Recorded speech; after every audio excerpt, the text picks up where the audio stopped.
প্রতিবছর বর্ষায় ডেঙ্গুর প্রকোপ ছড়িয়ে পড়ে রাজধানী জুড়ে। সরকারের নানা উদ্যোগ থাকার পরেও ঠেকানো যায় না ডেঙ্গু।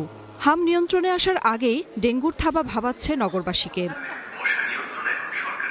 এই বাস্তবতাকে সামনে রেখে দক্ষিণ সিটি কর্পোরেশন নগর ভবনে ডেঙ্গু ও চিকুনগুনিয়ার রোগ প্রতিরোধে মতবিনিময় সভায় অংশ নেয় সরকারের বিভিন্ন দপ্তরের কর্মকর্তারা। চিকুনগুনিয়া নিয়ে এখন থেকে সচেতন না হলে আসন্ন বর্ষায় সামাল দেয়া কঠিন হবে বলে মনে করেন দক্ষিণ সিটির প্রশাসক। হটস্পটগুলো ইতিমধ্যেই আমরা আমাদের চিফ হেলথ অফিসারকে অলরেডি বলা হয়েছে আরও 10 দিন আগে। আপনি এইগুলোর ব্যাপারে ডিমার্কেশন এখন থেকে করতে হবে আমাদের, যে কোথায় কোথায় হটস্পট হতে পারে। কাজে ওই এলাকাগুলোতে আপনি এখনই টিম পাঠাবেন এবং টিম পাঠিয়ে সেখানে পর্যবেক্ষণ নিয়ে কি রেজাল্ট আসলো, আবার আগামী সপ্তাহে সেই রেজাল্টের উপর ভিত্তি করে আপনি ব্যবস্থা নেবেন।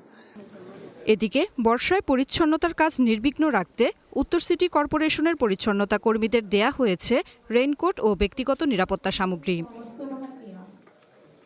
বিতরণ অনুষ্ঠানে প্রশাসক শফিকুল ইসলাম খান বলেন, এভাবে আগামীতেও পরিচ্ছন্নতা কর্মীদের আরও মূল্যায়ন করা হবে। নগরবাসী যাতে খুশি হয়, নগরের সেবায় যাতে তারা আত্মতৃপ্তি ঘটায় যে উত্তর সিটি কর্পোরেশনের পরিচ্ছন্ন কর্মীরা তাদের সঠিক দায়িত্বগুলো পালন করছে। অন্ততপক্ষে এটুক যদি পান তাইলেই মনে করব আপনারা আমরা সফল। পরিচ্ছন্ন নগরী উপহার দিতে কর্মীদের আরও বেশি আন্তরিকভাবে কাজ করার আহ্বান জানান উত্তর সিটির প্রশাসক।